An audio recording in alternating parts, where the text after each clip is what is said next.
जय श्री कृष्णा। मकर राशि की बात करें, मकर राशि मकर लग्न के लोग कैसा जाएगा वक्त भाई, बड़ा इंपॉर्टेंट टाइम है। कारण क्या है कि आपका शनि मीन राशि में है, तो अपन राशि के लॉर्ड की बात करें उसी से आपका कैरेक्टर पता लगेगा। शनि मीन राशि के अंदर है। इस मीन राशि के ऊपर यहाँ देखेंगे तो गुरु आपकी दृष्टि है, और गुरु की दृष्टि से मीन राशि जो है बड़ी एक्सप्लोरिंग मोड में है। तो यानी आपका शनि जो है बड़ा एक्सप्लोरिंग है, आपकी पोजीशन आपकी स्थिति को बढ़ा रहा है, आपको एक्सप्लोर कर रहा है, आपका अपलिफ्टमेंट हो रहा है, आप बहुत नए दायरे की तरफ जा रहे हैं, चाहे व्यापार हो चाहे नौकरी हो, आप उठ रहे हैं ऊपर। पहली बात तो ये हो गई साहब। अब इस शनि की और आगे चर्चा करें तो आगे चर्चा में क्या है कि पिछले 2 वीक से ये मंगल और केतु, इन दोनों ग्रहों ने इन सारे इस कॉम्बिनेशन को जकड़ के रख दिया। ठीक है ना, जकड़ के कैसे रख दिया कि मंगल और केतु बहुत पास है और ये दोनों ही बहुत पाप ग्रह हैं, और इतना सीज्ड कॉम्बिनेशन है कि चीज़ों को ख़त्म कर देते हैं, डिप्रेशन में ला देते हैं। तो गुरु जो है ये डिप्रेशन में आ गए, खर्चा हुए जा रहा है लगातार, मैरिटल और बिजनेस रिलेशनशिप पे थोड़ा सा स्ट्रेस बना हुआ लगातार, लाइबिलिटीज बनी हुई लगातार, ठीक है ना, और ट्रैवल प्रॉन हो रहा, एसेट को लिक्विडेशन को लेकर के टेंशन बनी, ऐसे करके बहुत सारी चीज़ें चल रही हैं। अब देखिए बड़ी स्थिति ये बनी है कि अब इस वीक में जैसे हम एंड की तरफ जाएंगे तो ये मंगल केतु आपको रिलीफ दे देंगे, क्योंकि मंगल अब तेज गति से बाहर निकलेंगे और ये केतु की गिरफ्त से बाहर आ जाएंगे। अब यहाँ देखेंगे तो शनि शुक्र के साथ में, शुक्र का नक्षत्र हस्त है और शनि का नक्षत्र रेवती है, बुध और चंद्रमा के नक्षत्र हुए साहब। अरे भाई ये कॉम्बिनेशन बड़ा जबरदस्त है, ये नक्षत्रों की वजह से इतना जबरदस्त कॉम्बिनेशन हो गया साहब कि आप ये देखिए कि ये शुक्र आपका फिफ्थ, तो इमोशनल ब्रेकडाउन से बचना है साहब, ध्यान रखिएगा। इमोशनल ब्रेकडाउन से बचना है, इमोशनल किसी भी तरह का कोई डिसीजन लेने से बचना है।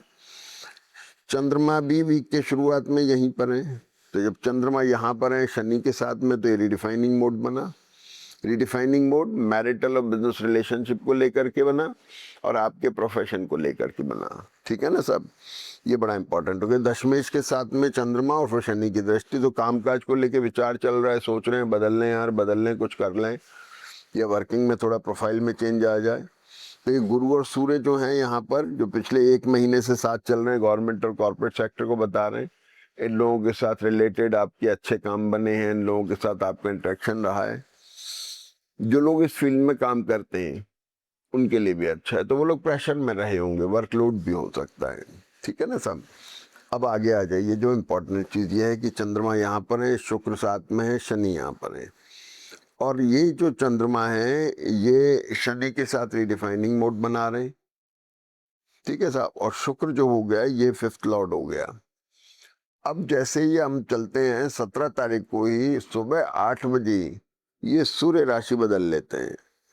जो पिछले 1 महीने से चल रहे हैं सूर्य यहाँ पर, ये अपनी राशि बदलते हैं और अपनी ही राशि में आ जाते हैं। लेकिन ये आ तो गए, केतु के साथ में आते ही ग्रहण में आ गए साहब। अब अष्टम भाव का लॉर्ड ग्रहण में आएगा तो आपकी ट्रैवलिंग होगी, स्वाभाविक बात है। और दूसरा, बाएं पैर की या दाहिने पैर की मसल्स पे खिंचाव पे ध्यान रखना है, चोट नहीं आ जाए। आपकी मूल जन्म पत्री पे निर्भर करेगा कि क्या घटना होगी, क्योंकि ट्रैवल भी हो सकती है और आपके थोड़ा खिंचाव वगैरह भी आ सकता है, ये भी पॉसिबल है। कुछ आप प्लेजर ट्रिप पे भी जा सकते हैं। लेकिन अब एक बड़ी इंपॉर्टेंट चीज है इसमें, वो क्या है साहब कि गुरु यहाँ पर बैठे हैं, मंगल और सूर्य की वजह से इसमें एनर्जी आ गई है इस हाउस के अंदर। तो बुध आपके भाग्यश हो गए, भाग्य में इजाफा हो रहा है।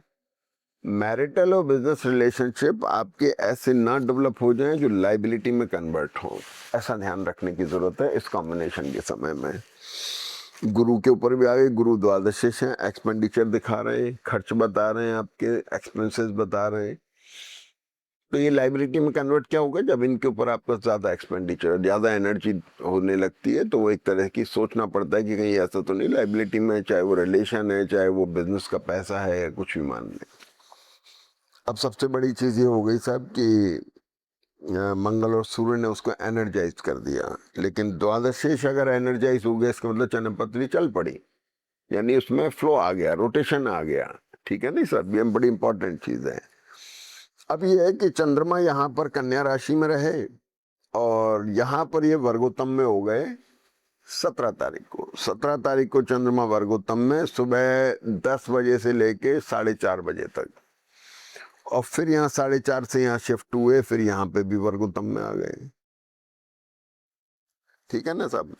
तो ये चंद्रमा जो है यहाँ पर 17 तारीख अच्छी तारीख है, जैसे आप यूज कर सकते हैं अच्छी नई बिजनेस मीटिंग्स में, नए टाई-अप्स में, कुछ भी इंपॉर्टेंट काम करने हो, नई शुरुआत करनी हो, मुहूर्त वगैरह, इसके लिए बहुत अच्छा वक्त है। अच्छे मैरिटल और बिजनेस रिलेशनशिप के लिए बहुत अच्छा है, क्योंकि आपके कुछ अगर डिसीजन लेना है किसी के साथ में मिल करके तो भी एक बहुत अच्छा वक्त है। अब चंद्रमा आपके तुला राशि में आ गए हैं। तुला राशि में चंद्रमा राहु से दृष्ट हैं। वैसे अच्छा है, लेकिन राहु अब धीरे धीरे दूर जा रहे हैं, तो इसलिए राहु चंद्रमा की दृष्टि इतनी ज्यादा डैमेजिंग नहीं है। अगली बात ये हो गई कि 18 तारीख बड़ी इंपॉर्टेंट है, जब मंगल मकर नवांश में रहेंगे 18 से 23 तारीख में। तो 18 तारीख को मंगल जो है आपके 6 लॉर्ड है, छठे भाव में बैठे हुए हैं, और एकादश छठे भाव चतुर्थ और एकादश भाव के स्वामी हो गए। मंगल यहाँ पर मकर नवांश में आ जाते हैं। 18 से 23 तारीख मंगल मकर नवांश में। मकर नवांश में आने का मतलब भाई मंगल एनर्जी का कारक है, एनर्जाइज कर देता है, मजबूत कर देता है, आपके चार्ट में स्ट्रेंथ पैदा कर देता है। ठीक है ना। तो वो स्ट्रेंथ जो है मंगल आपको दे रहे हैं 18 से 23 तारीख के बीच में। 19 तारीख को एक खास बात क्या होती है साहब कि गुरु जो पुष्य नक्षत्र में थे, जो आपके इस लाभ स्थान को, लग्न को, एकादश भाव मतलब तीसरे स्थान में शनि बैठे हुए शनि को गवर्न कर रहे थे, एक्सप्लोर कर रहे, अपलिफ्ट कर रहे थे, पैसा दे रहे थे, आपकी पोजीशन को अपलिफ्ट कर। अब ये बुध, अब ये यहाँ पर अश्लेषा नक्षत्र में आए थे। पुष्य नक्षत्र शनि का है, अश्लेषा बुध का है, इसको छोड़ के अश्लेषा में आ गए। अब भाई अश्लेषा बुध का नक्षत्र है, बुध आपका 6 लॉर्ड है, तो बुध यहाँ पर गुरु अब अवरोध कारक हो गए, ध्यान रखने की बात है, तो थोड़ा केयरफुल रहने की जरूरत है। ठीक है ना साहब। अब 20 तारीख को चंद्रमा वृश्चिक में आ गए। तुला राशि में थे, तुला से वृश्चिक में आ गए चंद्रमा। वृश्चिक में जब चंद्रमा आ जाते हैं तो फिर इसके बाद में वृश्चिक के चंद्रमा को गुरु दृष्ट है, गुरु कंट्रोल कर रहे हैं, गुरु और बुध, गुरु और मंगल, ये पोजीशन इसमें आ रही है। अब इसमें एक खास बात होती है, वृश्चिक का चंद्रमा 21 तारीख को वर्गोत्तम में सुबह 5 से दिन 12 बजे तक, तो ये चंद्रमा वर्गोत्तम में, और उधर 18 से 23 के अंदर मंगल मकर नवांश में, तो चंद्रमा बहुत स्ट्रांग हो गया, जो आपका 7th लॉर्ड है। 7th lord denotes to marital और बिजनेस रिलेशनशिप, दोनों के लिए ही बहुत अच्छा है। सहयोग मिल रहा है, लोगों को मदद मिल रही है, ये चीजें हो रही हैं। और इसके बाद 22 तारीख बड़ी इंपॉर्टेंट घटना है। तब ये बुध जो है गुरु का साथ छोड़ देते हैं। 22-25 दिन से जो बुध चल रहे थे, ये छोड़ करके अब अष्टम भाव में आ जाते हैं। ऑलरेडी सूर्य और केतु बैठे हैं, तो पहले तो आते ही सबसे पहले डीप स्ट्रेस में आ जाते हैं बुध। तो बुध के स्ट्रेस में आने से क्या, 6th लॉर्ड स्ट्रेस में आएगा तो बेटर है। दूसरी बात, भाग्येश भी हो गया, ये एक बड़ा इंपॉर्टेंट है।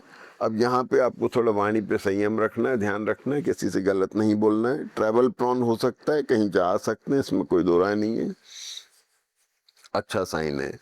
और इसके बाद में 22 तारीख को दिन में करीब 4:50 पे चंद्रमा धनु राशि में आ जाते हैं। धनु राशि आपकी द्वादश की राशि हो गई, इस पर मंगल की दृष्टि है, शनि की दृष्टि है, सीधा सीधा फॉरेन की तरफ ले जा रही है जन्मपति। ये फॉरेन की तरफ जन्मपत्री जा रही है धनु राशि में। जैसे ही जन्मपत्री धनु राशि में आते हैं, जो लोग विदेश में बैठे हैं, विदेश में बैठे काम कर रहे हैं, व्यापार कर रहे हैं, नौकरी करते हैं, उनके लिए बहुत अच्छा वक्त है। तो ऐसे करके धनु का चंद्रमा आपको वीकेंड में जाके बेटर रिलीफ देता दिखाई दे रहा है। इसका फायदा उठाएं। जय श्री कृष्ण।